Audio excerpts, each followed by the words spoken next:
Hey guys, as promised, upcoming is the introduction to real estate video that Ian and I filmed. When I went ahead and started filming it the other night, Ian was unavailable, but you will see in some of the footage cuts that he expands on and clarifies some of the things that I was commenting on. I do apologize, we filmed it after a 6:30 a.m. gym session, so not only did we both get out of the shower, but we were probably feeling a little tired. So I apologize for the lack of enthusiasm, but hopefully you guys learned something new about why real estate investing is attractive.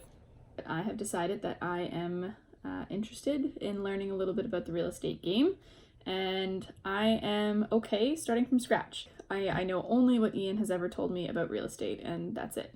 So I wanted to make these videos so that if anybody else is interested in learning alongside me, I will be the one that asks all the questions and maybe looks dumb in the process, but that's okay because you don't know what you don't know. To basically give an introduction to what real estate investing is, because it's not just buying a house. If you're roughly my age, then you know it's kind of hard to buy a house because you need the down payment and you need to be able to qualify for a mortgage. So you need employment history that proves your income and all these tricky things, not to mention the fact that they're just really expensive. On this Ultimate Beginner's Guide on Bigger Pockets, the first quote, they kind of get you with the first quote. It says 90% of all millionaires become so through owning real estate. So that's enough to get me at least a little bit interested, because obviously I want money. Obviously I want to be a business person and an entrepreneur, and this seems like a great way to do that. So they talk in the guide about how there's lots of different places that you can invest your money. There's stocks, there's bonds, mutual funds, commodities, all that stuff. And real estate investing is one of those ways that you can have your money work for you. So the whole reason that Ian and I are interested in this in the first place is because it is having your money work for you instead of trading time for money. So this is a business that you can build that will eventually allow you, hopefully, to some degree, earn some passive income and even maybe replace your regular 9-to-5 income too. So there's good and bad aspects to all types of investing. So if you want to argue about which kind of investing is better, real estate or stocks, bonds, yada yada, please don't talk to me about that. I don't know enough in that field to have a conversation with you about it. But if you have like real estate questions and stuff, then feel free to shoot us a message and I'll probably get Ian to answer it for you. So some of the things that make real estate investing attractive. They have a list here, and the first one is appreciation. So yes, as far as I know, house prices fluctuate. They can go up and down, but generally a house is never really like reduced to nothing. Like even in the housing market, like if I am just thinking, and maybe I'm wrong, but this is the whole point of this, if I'm thinking of like stocks or a company, like if you have a piece of a company and the company goes bankrupt, it's possible that your investment just, completely goes to crap.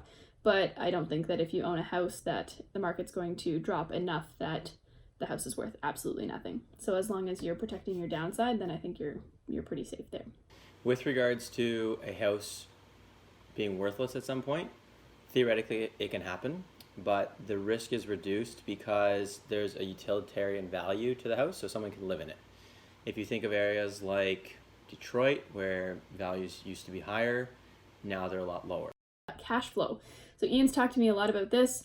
The idea behind cash flow is it's harder to cash flow if it's a single family house. But if you have a house and it's like a duplex or something, then you can get rent from 2 units and it makes it a little bit easier to cash flow. So the idea is that these people are paying off the principal and of your mortgage, and you're also earning a little bit of money off them every month. There's economies of scale when you're in multifamily, which is 2 units, 3 units, 4, 5. If you go beyond that, it gets into a bigger Economies game. of scale is the concept of something becoming cheaper the more you have of it. Yes. So you have one roof covering 4 units.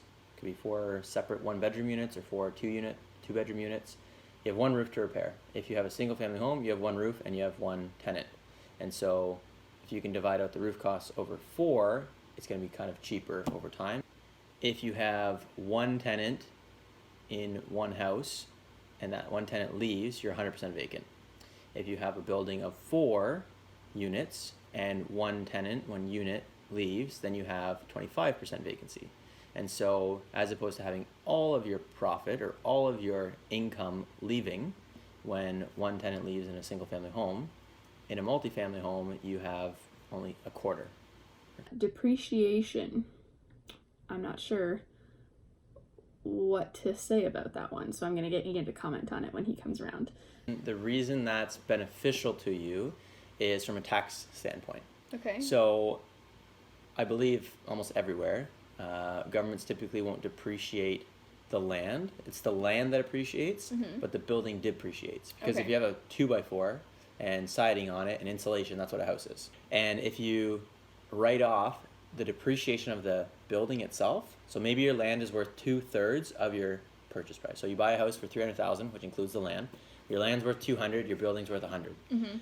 The government will say you can write off whatever the rate is, 5%, 10% a year. So of that $100,000, then you have $100,000 times 10%. That's $10,000 per year that you write off as an expense.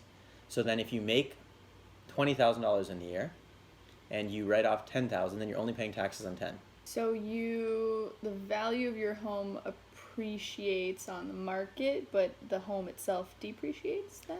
It's an interesting concept for most people to understand, but the physical items of your home depreciate. That's what I mean. Because so they age. Like the things that make the house depreciate, but the fact that you have a house and you can sell it to somebody, and generally homes are appreciating, like the market value appreciates. It's the total property, so it's the land plus the building that is appreciating overall, because the land is appreciating enough and the building depreciates. Because if you have, So it's just a net difference is positive generally, typically. But you can still have, and that's why the home itself depreciates, so you can write it off, and that's good for you. Right. Now, back to the Detroit example, the land in Detroit, the area in which that home is located, is the reason that they're depreciating. So typically, a house depreciates, the physical 2x4s, the drywall, it ages, you have to maintain things, furnaces break down, that stuff goes down in value. But a home in an area does, because it becomes more in demand.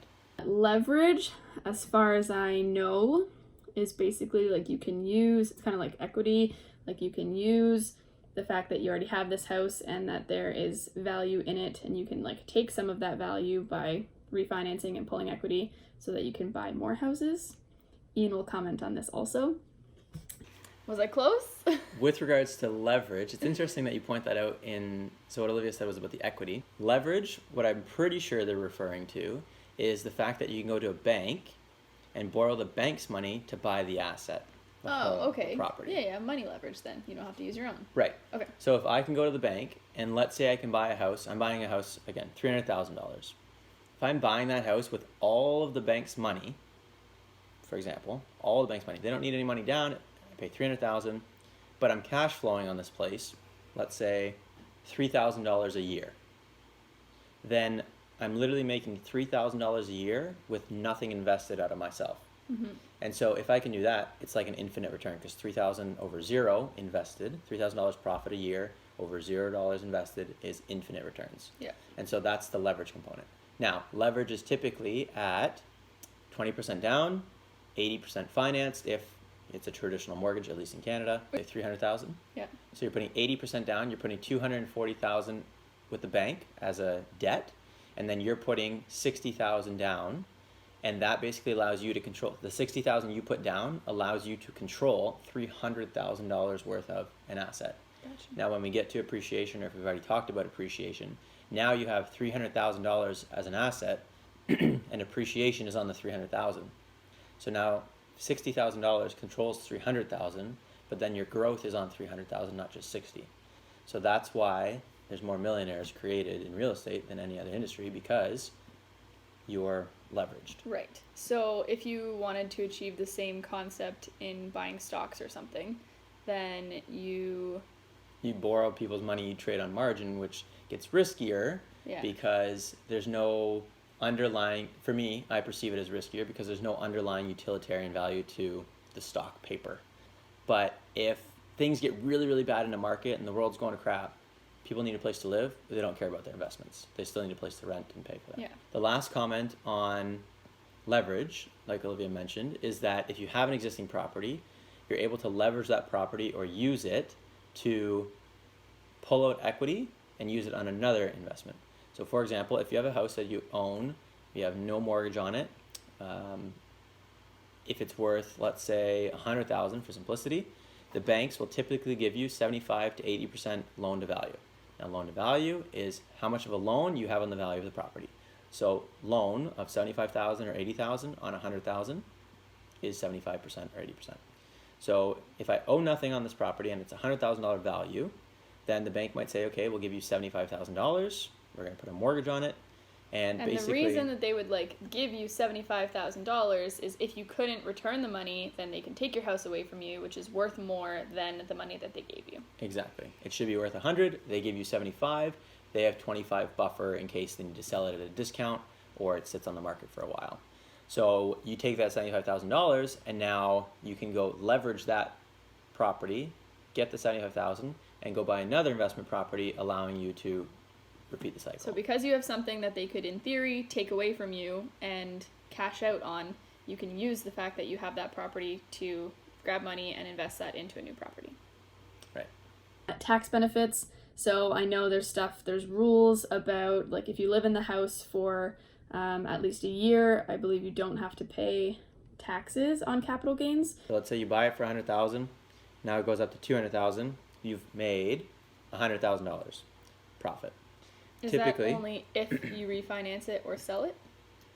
Because if you don't sell it and you don't know how much it's worth now, right, you don't have any capital gains. You haven't, correct. Until so you if you do sell, nothing, they can't until tax you you or not tax dispose, you. until you sell the asset, then you don't know exactly what you're profiting. But if you go, okay, I bought it for 100, it's appraised or it's worth 200, you know that you have about $100,000 in equity, yeah, $100,000 in profit.